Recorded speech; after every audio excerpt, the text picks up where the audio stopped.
संसद में anti paper leak bill पर चर्चा शुरू हो गई है। लोकसभा में आज चर्चा का दूसरा दिन रहेगा। सरकार से लेकर विपक्ष अपना अपना पक्ष रख रहा है। इस बीच बीजेपी सांसद कंगना रनौत के एक बयान ने नई कंट्रोवर्सी शुरू कर दी है। कंगना रनौत के प्रदर्शन के दौरान आपत्तिजनक शब्दों के इस्तेमाल पर उन्होंने इंस्टाग्राम पर एक पोस्ट लिखा। कंगना रनौत ने कहा कि मैंने अपने जीवन में इतना अटपटा कुछ नहीं देखा, इतना भद्दा कुछ नहीं देखा। जो बात अंग्रेजी में लिखी हुई है मैं उसे हिंदी में पढ़ूंगी, लेकिन पहले आप जो उन्होंने लिखा है उसे एज इट इज समझ लें। उन्होंने क्या लिखा है पहले आप ये देखें। उन्होंने लिखा है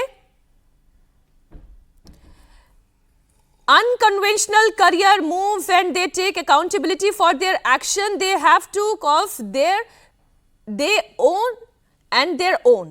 मतलब वो पहले अपनी जनरेशन के बारे में बता रही हैं कि भाई बोल्ड और ताकतवर उसे कहा जाता है जो बड़े कदम लेता है, बोल्ड मूव करता है, ताकतवर दिखता है और अपने हिसाब से नए कदम उठाता है, अपनी जीवन की दिशा तय करता है।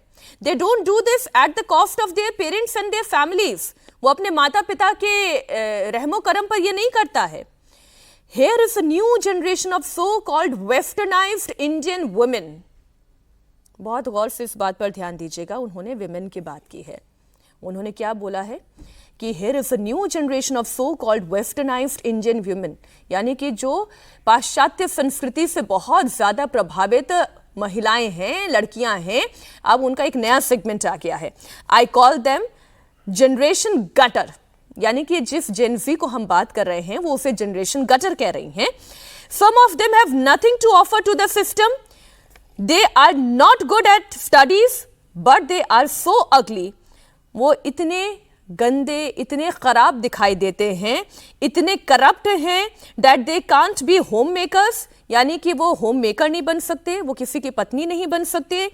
Either but they proudly flaunt their freedom of having drugs, drinks, endless body counts and shamelessly live off their parents' earnings and constantly fight to live independent lives। यानी कि अपने माता पिता के पैसों पर पलने के बावजूद इतनी filthy, यानी कि घटिया भाषा, घटिया संस्कार, घटिया चरित्र, सारी बातों का लबो लुबाब ये है। अब ये जो बात है, ये आज दमदार 10 में मैं पहला विषय क्यों लेकर आई हूँ, उसके पीछे का कारण ये है कि कंगना रनौत मिलेनियल है। मैं भी उसी एज ब्रैकेट में आती हूँ, मैं भी एक मिलेनियल हूँ। मेरे अंदर भी ग्रज है। मेरे अंदर ग्रज इस बात का है कि आखिर चाहे लड़की हूँ चाहे लड़के हों, सड़क पर भद्दी भाषा, गालियाँ, इस तरीके की बातें कैसे कर सकते हैं। और सड़क पर ही क्यों, इतनी गंदी भाषा उनकी है क्यों, और कोई शर्मिंदगी नहीं है। ये मेरा भी ग्रज है, हो सकता है कंगना रनौत का यही ग्रज है। लेकिन इस ग्रज का कहने का मतलब ये नहीं होना चाहिए कि आप पूरी की पूरी जनरेशन को ही गटर ठहरा दें। आप पूरी की पूरी जनरेशन से आने वाली लड़कियों पर आप एक टैग लगा दें कि उनके बहुत सारे रिलेशनशिप हैं, माँ बाप के पैसों पर पल रही हैं, अपने दम पर अपना चरित्र, अपना करियर बनाने की ताकत उनके अंदर नहीं है। Don't call them generation gutter. Generation gutter कहना ठीक नहीं है। इंस्टाग्राम, अजीत द्विवेदी जी हमारे साथ स्टूडियो में मौजूद है। ये जो कंगना रनौत ने लिखा है, और ये 2 पोस्ट है, बहुत लंबी पोस्ट है, मैं क्या दोनों पोस्ट पढ़ के बताऊं, लेकिन ये इंस्टाग्राम पर जैसे स्टोरी डाली जाती है, व्हाट्सएप पर भी, इंस्टाग्राम पर उन्होंने स्टोरी डाली, लंबी चौड़ी स्टोरी थी। मैंने फिर जाकर चेक किया, वो स्टोरी अब वहाँ पर नहीं है। तो एक ये हो सकता है कि वो स्टोरी उन्होंने दबाव की वजह से डिलीट कर दी क्योंकि चौतरफा उनकी आलोचना हुई, पहली बात। और दूसरा ये हो सकता है कि भाई 24 घंटे के अंदर तो वैसे भी स्टोरी डिलीट हो जाती है, ये खुद ब खुद स्टोरी डिलीट हो गई। मसला ये है कि सरकार एक तरफ जनरेशन को, इस पूरी जेन ज़ी को अप्रोच कर रही है, और जेन ज़ी ही लिंगो में बोलूं कि प्रधानमंत्री Narendra Modi is trying to be a sigma boy, एक अच्छे व्यक्ति की तरह उन तक अप्रोच कर रहे हैं। और फिर जो कंगना रनौत कर रही हैं दैट इज एक्चुअली स्किबिडी, यानी कि बैड, खराब दिखाई दे रहा है। देखिए, अब इसके 2 पहलू हैं और दोनों पहलुओं को समझना होगा। है तो ये बहुत बड़ा विषय, हम लोग की चर्चा और उसके समय से बहुत बियॉन्ड जाने वाली बातें हैं, ये जो जेन जी को समझने की बात है। लेकिन इसके 2 पहलू हैं, दोनों की व्याख्या होगी। एक तो राजनीतिक पहलू है, इस समय मौजूदा घटनाक्रम में ऐसी किसी भी बात का जो पॉलिटिकल फॉलआउट होगा, एक वो पहलू है, राजनीतिक एक पहलू है। दूसरा एक सामाजिक और व्यक्तिगत समझदारी का मामला है। ये कोई नई बात नहीं है कि एक जनरेशन अपने से बाद वाली जनरेशन को अपने से खराब समझ रही है या अपने से कम समझदार समझ रही है। सर, एक बयान इनका है, वो बयान भी मैं सुना देती हूँ और फिर इस पर और चर्चा करेंगे। चर्चा की जरूरत है, हो क्या रहा है, आप सुने कंगना रनौत को।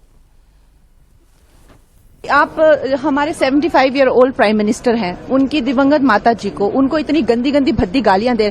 हमने भी स्टूडेंट प्रोटेस्ट किए हैं, इतना हमें संकोच होता था, इतनी शर्मिंदगी होती थी कि हमें कैमरा में दिखाया जा रहा है, आगे एक स्टूडेंट को करके हम अपनी मांग रखते थे। कौन स्टूडेंट प्रोटेस्ट का हिस्सा नहीं बने? ये किस तरह के स्टूडेंट हैं और किस तरह की अश्लील बातें हैं, किस एंगल से ये लोग स्टूडेंट लगते हैं। आज इनके जो भी आगे चल के सुप्रीम कोर्ट के लॉयर्स होंगे या लॉयर्स होंगे, क्या इनके माँ बाप अफोर्ड कर पाएंगे? इनके खुद की तो हैसियत नहीं है अफोर्ड करने की। और हमें ये अब ट्रोल करे चाहे कुछ भी करे, 16 ईयर ओल्ड से जो है हम अपना करियर बना रहे हैं, माता पिता पर कभी बोझ बनकर नहीं रहे। और जिनके माता पिता बहुत ही कंजर्वेटिव है, हम जानते हैं कि हमारा हिंदुस्तानी समाज कैसा है, उनकी बेटियां ऐसे इतनी गंदी भाषा में बात कर रही हैं, समाज में उनकी क्या इज्जत रह जाएगी और उनको किस तरह की विपरीत परिस्थितियों का सामना करना पड़ेगा। क्या ये सोचते हैं क्या हम लोग as a society, this is not acceptable to us in any way. अब आप बताएं सर, ये मैं जिस ग्रज की बात करी थी, ये वो ग्रज है, लेकिन आप गटर छाप जनरेशन नहीं कह सकते, आप गटर जनरेशन नहीं कह सकते। आप हर महिला को, हर पुरुष को, हर जेनसी को आप एक तरह से पेंट नहीं कर सकते। देखिए, ये मतलब एक जिस तरह से इनकी भाषा है और जिस भाषा की आलोचना कर रही हैं, जिस भाषा में, दोनों में कोई ज़्यादा फर्क नहीं दिख रहा है। लेकिन जो हम कह रहे थे कि एक सामाजिक और व्यक्तिगत रूप से हर पीढ़ी अपने से बाद वाली पीढ़ी को समझती है कि ये लोग कम समझदार हैं, इन लोगों ने, ये लोग कम अच्छे हैं, ये लोग हमसे कम बुद्धिमान हैं, हमने ज़्यादा अच्छी चीज़ें देखी हैं, हमारे समय में सारी चीज़ें अच्छी थी। ये हर जनरेशन समझता है कि हम, और इसी तरह से वो इमोशनल होकर याद करता है अपने समय की चीज़ों को कि हमारे समय में ऐसा होता था। तो ये कोई नई बात नहीं है। लेकिन इन्होंने जो बात कही, इनकी जो नाराज़गी है या अगली पीढ़ी से इनकी जो समस्या है, वो उन सीमाओं को पार कर गई है। सबसे पहले इन्होंने कई बातें कही और बहुत लंबी बातें हो सकती हैं उस मामले में, लेकिन किसी ने कंगना रनौत को इस बात की जिम्मेदारी नहीं दी है कि समाज कैसा होगा, ये बच्चों का भविष्य कैसा होगा, ये अपने माँ बाप पर निर्भर हैं या आत्मनिर्भर होंगे, ये आगे चल के क्या बनेंगे, ये तय करने का अधिकार किसी ने कंगना रनौत को नहीं दिया है। ठीक है, और ये कैसे जानती हैं कि वो बच्चे आत्मनिर्भर नहीं है? आज क्या कमाई का और नौकरी का साधन वैसा ही है जैसा इसके पहले वाली पीढ़ी के पास था। ये समझ ही नहीं रहे हैं लोग कि तमाम फाउंडेशनल वैल्यूज, तमाम फाउंडेशनल जो इथोस हैं वो बदल गई हैं, वो है ही नहीं। इनके लिए पैसा इंटरनेट का विस्पर है। एक स्ट्रोक पर जितने पैसे ये लोग कमाते हैं, उतनी कमाई के बारे में सोच नहीं सकती पिछली पीढ़ी के पूरे लोग जो 12 घंटे मेहनत करते हैं। बिल्कुल ठीक एक स्ट्रोक पर, एक इंटरनेट के एक विस्पर है इनके लिए पैसा। मैं विमेन आइडेंटिटी पर आना चाह रही हूँ, और विमेन आइडेंटिटी पर बात करना इसलिए जरूरी है कि हमारे समाज में क्या है ना, हमेशा से ये हमारी मिलेनियल्स वाली जनरेशन हो या फिर अजीत जी हमारे साथ स्टूडियो में है, आपकी जनरेशन जेनेक्स है, उसके बाद इनसे और पिछली जो जनरेशन है, आप उन्हें बूमर्स कहें, फिर बेबी बूमर्स, तो ये जनरेशन, इसमें पुरुषों के पास हमेशा से ये अधिकार था या इसे नॉर्मल मान लिया जाता था कि अगर वो गाली दे रहा है, अगर वो थोड़ा अशोभनीय है, सड़क पर खड़े होकर उसने 10 लोगों के बीच में, जहां पर महिलाएं और पुरुष भी खड़े हुए हों, अगर उसने बिलो द बेल्ट कोई बात कह दी तो यू विल एक्सेप्ट इट। ठीक है, ये बात बुरी लग सकती है अजीत जी, लेकिन ये सामाजिक सच्चाई है कि आप उसे एक्सेप्ट कर लेते हैं। लेकिन जब एक लड़की गाली देने लगती है तब आपसे वो एक्सेप्ट नहीं होता, आपको बुरा लगता है। क्यों? अरे सारी मर्यादाओं का जिम्मा, बोझ क्या लड़कियों ने, महिलाओं ने ही अपने कांधों पर ले रखा है? मेरा सवाल ये है। बिल्कुल ठीक बात कही आपने। बहुत बुरा लगा कि अच्छा चलो महिलाएं गाली दे रही है, मैं तो लड़कों की भी गाली देने पर उतनी ही आहत होती हूँ जितनी लड़कियों की गाली देने पर होती हूँ। नहीं, जिस तरह जो तनु वेट्स मनु में जो कैरेक्टर प्ले किया है कंगना रनौत ने स्वयं, उस कैरेक्टर की कितनी लड़कियां दिखती हैं आपको, और जब उन्होंने किया था उस समय तो और भी नहीं दिखती थी। जो बोल्ड कैरेक्टर उनका है, जिस भाषा में वो बात करती हैं, जो उनके पीछे पड़ा हुआ है उससे, या जो बाहुबली है जिससे उनके पहले अफेयर है, उस फिल्म की बात हम कर रहे हैं, तो वो किस तरह की भाषा का इस्तेमाल उस फिल्म में करती हैं, तो वो भी कैरेक्टर तो कहीं ना कहीं से उठाया गया होगा ना। वो कैरेक्टर ही एक्चुअली जेंजी कैरेक्टर, वही जेंजी कैरेक्टर है, बिल्कुल। तो अब उसकी, और दूसरी बात ये है, जो अभी हम लोग जिस भाषा महिलाओं की बात आपने की, हम आपको बताएं कि हम लोग गाँव से आए हैं, गाँव और कस्बे से उठ करके, और हमने शुरुआती गालियाँ महिलाओं के मुँह से सुनी है। अब ये उन लोगों की समस्या हो सकती है जो लोग मुंबई में रहे, दिल्ली में रहे और समाज देखा ही नहीं उन लोगों ने। एक बड़ा समाज उसके बाहर रहता है, एक बड़ा समाज। हम गालियों के समाज शास्त्र पर पूरे दिन चर्चा कर सकते हैं, पूरे दिन चर्चा कर सकते हैं गालियों का जो समाज शास्त्र है और समाज में जो उसकी जगह है। लेकिन हमने सार्वजनिक जगह पर महिलाओं को गाली देते सुना और वो इतना नॉर्मल था कि हम लोग को कभी इस बात को लेकर आश्चर्य नहीं हुआ कि ये कोई नई बात हो रही है। इसलिए ये जो अभी इनकी जो नाराजगी दिख रही है, वो हम अभी सिर्फ एक पहलू की चर्चा कर रहे हैं। जिस भाषा में उन्होंने नाराजगी की है उनको आइडिया नहीं है, इतना मिसअंडरस्टूड है ये जनरेशन।